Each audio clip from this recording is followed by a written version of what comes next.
منازل کربلا 60 ہجری 27 رجب اپنے نانا حضرت محمد مصطفیٰ صلی اللہ علیہ وآلہ وسلم کے روضہ مبارک پر آخری حاضری دینے کے بعد امام حسین شہر مدینہ چھوڑ کر مکہ کی جانب چل پڑے اور 4 شعبان کو مکہ پہنچے اور 8 ذوالحجۃ الحرام کو مکہ سے کربلا کی طرف چل پڑے۔ اس سفر میں امام حسین رضی اللہ عنہ نے تقریباً 20 جگہوں پر اسٹے کیا۔ ان میں سے چند مقامات جہاں کوئی واقعہ پیش آیا وہ مقامات ہم آپ کو دکھائیں گے۔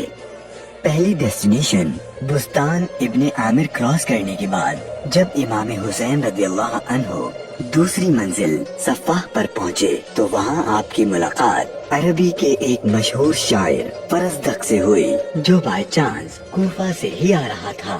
آپ نے اس سے کوفہ کی سچویشن کے بارے میں پوچھا تو اس نے کہا، اے نواسہ رسول، ان کے دل تو آپ کی فیور میں ہیں لیکن ان کی تلواریں آپ کے اگینسٹ ہیں۔ امام حسین کا تیسرا اسٹے ذات عرق نامی سنسان اور ویران جگہ پر ہوا جہاں ایک شخص بشیر بن غالب نے امام حسین کے قافلے والوں کو ٹینٹس لگاتے دیکھا تو وہ بڑا حیران ہوا۔ پھر اس نے آ کر امام حسین سے ملاقات کی تو دوران گفتگو امام حسین نے اسے اپنے سفر کا مقصد بتایا اور ساتھ اپنی شہادت کی خبر بھی دی۔ امام حسین کا چوتھا اسٹے حاجز تھا۔ اس مقام پر آل رسول نے کچھ دیر آرام فرمایا اور امام حسین رضی اللہ عنہ نے کوفہ والوں کے لیے ایک خط لکھا اور اسے حضرت قیس کے ہاتھوں کوفہ والوں کو روانہ کیا۔ 5ویں منزل بعض العیون اور 6ٹھی منزل خزیمیہ کو کراس کر کے امام عالی مقام جب 7ویں منزل زرود پر پہنچے تو آپ کو زہیر بن القیس نامی شخص ملے جو کہ حضرت عثمان غنی کے قریبی لوگوں میں سے تھے اور حج ادا کر کے آ رہے تھے۔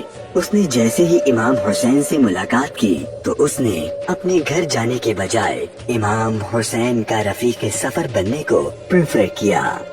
8ویں منزل سالیبیہ پر ایک غمناک امام حسین کے انتظار میں تھی۔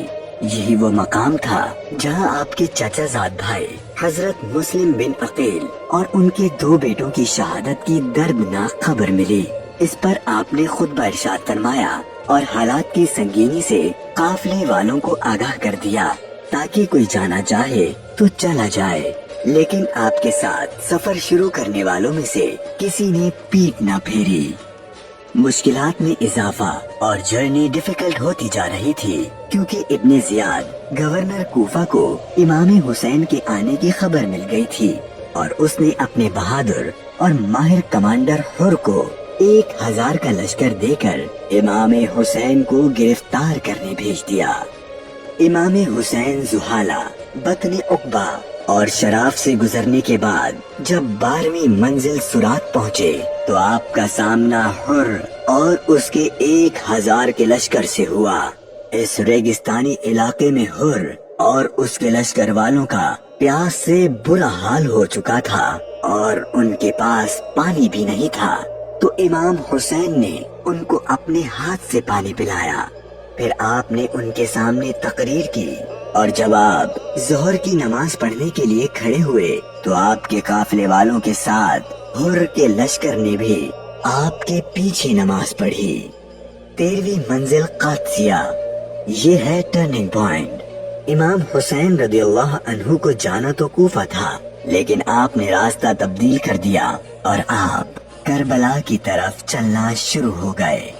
امام حسین اپنی منزل شہادت کی طرف سفر کرتے ہوئے مغیثہ، عزیب الحجانات، بیدا اور ذو حسم کے بعد جب 18ویں منزل قصر بنی مقاتل پر پہنچے تو شام ہو چکی تھی۔ آپ نے رات یہیں گزاری اور صبح جب امام حسین یہاں سے روانہ ہوئے تو آپ کی زبان پر انا للہ و انا الیہ راجعون کے کلمات جاری تھے۔ آپ کے بیٹے علی اکبر نے آپ سے یہ کلمات پڑھنے کی وجہ پوچھی تو آپ نے فرمایا کہ بیٹا، میں نے ابھی خواب دیکھا ہے اور اس میں ہمیں شہادت کی خبر دی گئی ہے، تو آپ کے شہزادے نے پوچھا کہ اے بابا جان، کیا ہم حق پر نہیں ہیں؟ تو امام حسین نے فرمایا کیوں نہیں؟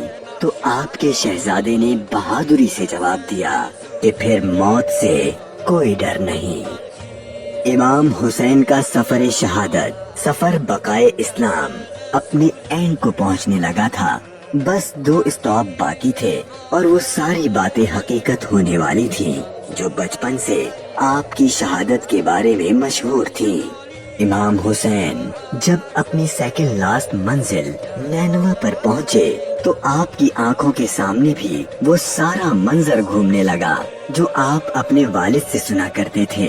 ابھی امام نے تھوڑا ہی فاصلہ طے کیا تھا، ایک ریگستان میدان نظر آیا اور ابھی وہ سارا قیامت خیز منظر آپ کی نظروں میں گھوم ہی رہا تھا کہ ہر اپنے لشکر کے ساتھ ایک بار پھر آپ کے سامنے آ گیا اور اس نے بتایا کہ گورنر کوفہ ابن زیاد نے مجھے خط دیا ہے کہ آپ جس جگہ پر ہوں وہیں آپ کو روک لوں اور آپ کو ایک ایسی جگہ پر ٹھہراؤں جہاں پانی وغیرہ کچھ بھی نہ ہو۔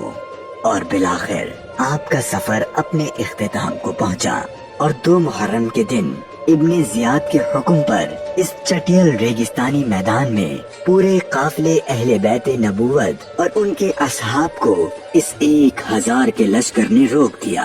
امام حسین نے دریافت فرمایا کہ اتنا تو بتاؤ کہ اس جگہ کا نام کیا ہے؟ تو جواب دیا گیا اس جگہ کو کربلا کہتے ہیں۔ تو امام حسین نے اپنے خاندان سے فرمایا کہ بس یہی ہمارے ٹھہرنے کی جگہ ہے، یہیں ہمارا خون بہایا جائے گا اور یہیں ہماری قبریں بنیں گی۔ یہاں یزیدی فوج کی گستاخیاں دیکھ کر امام حسین کو سب سے پہلے روکنے والے حضرت حر رضی اللہ عنہ امام حسین کی بارگاہ میں معافی مانگ کر حاضر ہوئے اور اپنی جان آپ پر قربان کر دی۔ یہی کربلا کا میدان آپ کے طویل سفر کی 20ویں اور آخری منزل تھی، اور 8 دن بعد اہل بیت اطہار پر ظلم و ستم کر کے آپ پر اور اہل بیت پاک پر پانی بند کر کے آپ کے ساتھیوں کو بھوک اور پیاس کی حالت میں شہید کر دیا گیا۔ اور 61 ہجری 10 محرم یعنی عاشور کے دن تپتے صحرا 3 دن کی بھوک اور پیاس اور سجدے کی حالت میں امام حسین کو شہید کر دیا گیا۔ انا للہ و انا الیہ راجعون۔